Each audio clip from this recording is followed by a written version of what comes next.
एक बार की बात है, राधा नाम की एक लड़की अपने पिता के साथ रहती थी। उसकी माँ बचपन में ही गुजर गई थी।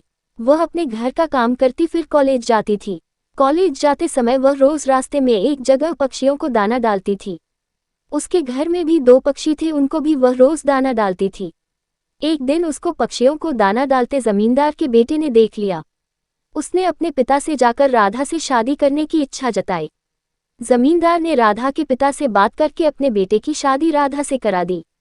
राधा अपने साथ घर के पिंजरे के 2 पक्षी भी लेकर ससुराल आ गई।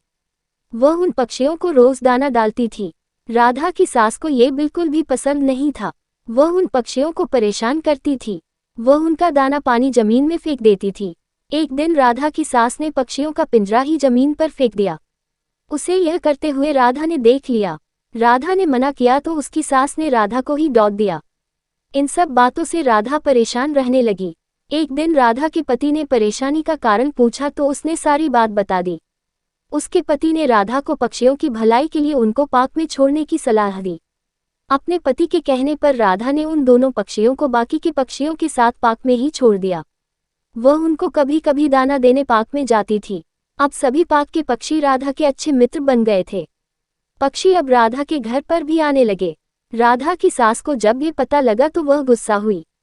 वह राधा को उसके मायके छोड़ने के लिए उसको साथ लेकर गई। रास्ते में कुछ चोरों ने राधा की सास के गहने चुराने की कोशिश की। तभी राधा के पक्षियों ने आकर चोरों पर हमला किया, जिससे चोर भाग गए। इसके बाद राधा और उसकी सास घर ही लौट आए। अब राधा की सास की सोच पक्षियों के प्रति बदल चुकी थी। उसने राधा से कहा कि अब हम दोनों चिड़िया को दाना देने चला करेंगे और पहले के 2 पक्षियों को घर वापस लेकर आएंगे। ये बात सुनकर राधा बहुत खुश हुई। सीख: इस कहानी से हमें ये सीख मिलती है कि हमें जानवरों से अच्छा व्यवहार करना चाहिए।